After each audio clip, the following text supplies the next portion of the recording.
Hi there. Today we're downstairs in my humble little sound studio. After recently picking up a sound pack from my friend at Narf Sounds, I decided it was time to focus on one of his tone creations, the song Axel-F by Harold Faltermeyer. Later in the video, I'll share a link of him playing this song in its entirety, along with a link to his website for anyone who would like to know more. Anyhow, back to the point. I was trying to play this theme song from the classic 80s movie trilogy, Beverly Hills Cop. Unfortunately, I'm just not that good. Yet. I was having problems playing the left-hand bass line and just couldn't get the timing right, so I decided to create an RPPR to handle the job for me while I continued to practice and learn. Now, there are a few videos out there on the subject, but I really couldn't find one that I liked. Some were lacking in information, while others had that dreadful shaky camera, which I absolutely hate. This led me to create a video on the topic to share with others looking to do something similar. I think once you see this work, you'll realize just how important RPPRs can be as you progress with your playing. After this tutorial is finished, I'll show you a quick playthrough. Just remember, I'm no pro, I'm just doing my best as I continue to learn. I will, however, throw in a surprise for all you movie fans out there, and really just people who love the 80s as I did. So you'll want to stick around to the end, or fast forward if you like, to see what I put together for you. Let's get started. Alright, so let's make this RPPR. Remember, we're going to try to create this sound.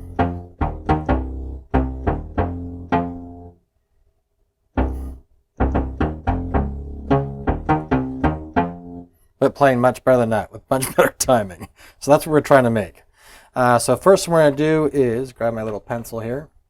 We'll take this combi that I have set up, and we'll move this into sequencer to build the RPPR. To do that, I simply hit enter and record right at the same time. And that'll set me up for an instant record. Yes, I want to do that. It does start a click track. I'm just going to stop the click track because I'm not ready to record yet. I'm going to build my RPPR. But now I have a new song, and it's already initialized, but I'm ready to go. So from here, I'm going to select Pattern RPPR, RPPR Setup, and I already have a key that I'm using towards the end of my keyboard. Actually, it's a C7. So I'm going to put this at the end of my keyboard. It's a 76 key Kronos 2. I'm going to put it at E7. So I'm just going to scroll down until I see E7. There it is. I'm going to build it right there. I should mention we want to look at this song layout first that I copied over from the combi to see where it's being used. So when I play the bass, you can see the meter comes up right here, which means this is assigned to MIDI 3, and the instrument we're using is GG037 Axel-F bass. That's what I'm trying to use. So back to RPPR. I can select the first pattern, that's okay. Pattern 0, I'll rename that so you can see it. We're going to MIDI track 3, and that will change this instrument to GG037. Mode. Mode means do I want it to play continuously? Do I want it to play manually? In other words, when I hold the key down it plays, or do I want to play just one time and stop? In this case, it's a rhythm pattern, and I want it to continue until I stop it. So I'm going to use endless, and then another key press would stop it. I'm going to set it to endless. Pattern name, if we want to, we can name it. I'll just call it,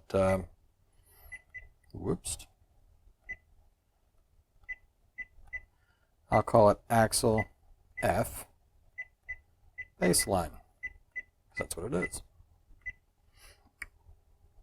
And then pattern edit. So now you can see E7 is programmed into MIDI 3 as an RPPR. So now we have to build it. So first thing I want to do is pattern parameters. If I look at the music for this, it's actually a four measure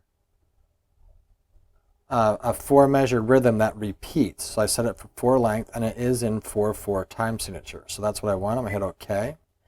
Now it says pattern parameter. We're using this in the current song. In other words, this is being used already. Do you want to continue? Yes. I'm building it. It's OK.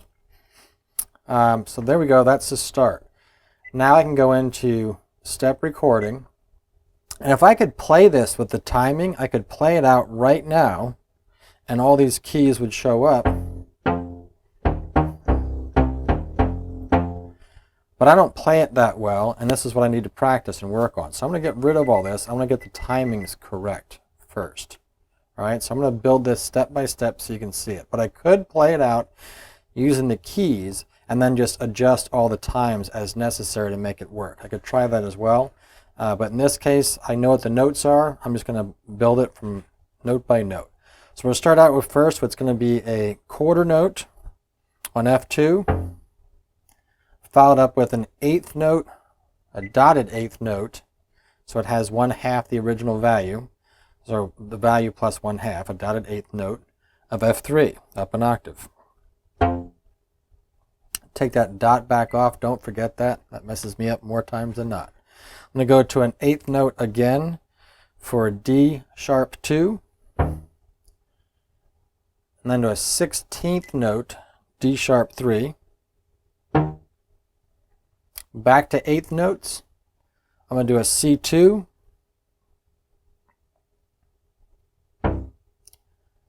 C3, up an octave. This is just a bunch of octaves. And then D sharp 2, again as an eighth note, D sharp 2. These are all eighth notes. That finishes out the first measure, the first bar. After that, second measure is going to be a quarter note again. So a quarter note, back to F2. A dotted eighth note for F3. Take that dot back off. And now I have a eighth note rest. So I already have eighth notes selected, I just hit rest. It doesn't show anything, but it will change my timing down here when the beat tick starts. So my next one's going to be a 16th note on C2, followed by an eighth note on C2. It's basically a double tap here when you play it.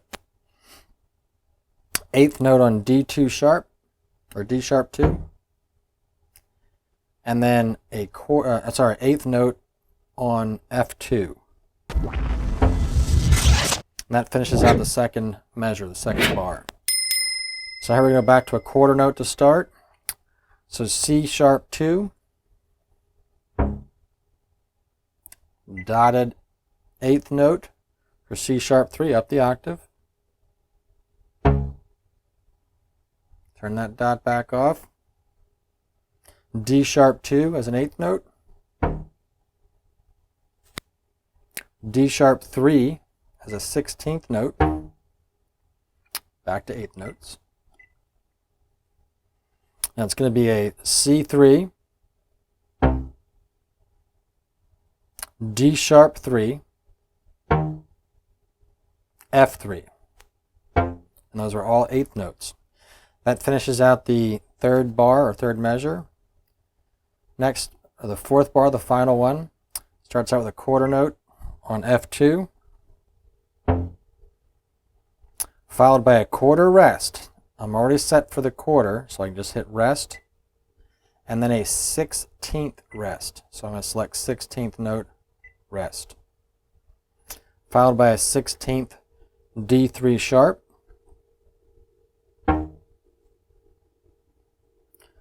to an 8th C3, 8th A sharp 2, and G sharp, so 8th G sharp 2. And that's my pattern. Now I'll hit done. Alright, so after hitting done, I have to come off the RPPR setting. I'm just going to go right to play record. And again, I program that into E7. If I push E7 right now, nothing happens because I haven't selected RPPR. So I have to set this up right now. That's planning on using it. Now when I push E7,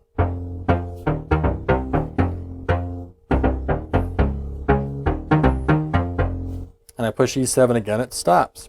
And that's where it finishes out and starts over again. And it's an endless cycle, so it'll keep running. And if I wanted to play with it, I could just toggle that key to start.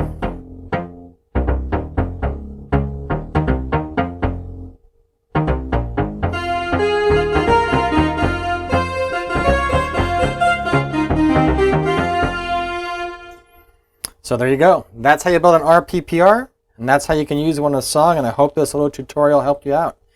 Stick along with me for the next section. I'm going to show you a quick playthrough I'll do the best I can for you, and I'll add a little surprise. So let's get started with that. All right, as I said before, I am no pro. I will do the best I can for you. I hope you like it, but here we go. Done, done, done. I think we are ready to go. Recorder is coming on.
So there you have it. Like I said, I'm a ham and egger, just doing the best I can, but I will try to learn more. There's a whole section I got to add to that yet. But Axel-F by Harold Faltermeyer, I hope you liked it. If you hadn't gotten a chance, please look at that link above from my friend at Narv Sounds. He will do a great job playing this, and I think you'll enjoy it. So there it is. I hope you enjoyed it. I hope you had fun, and keep coming back. Remember, we're all forever learning.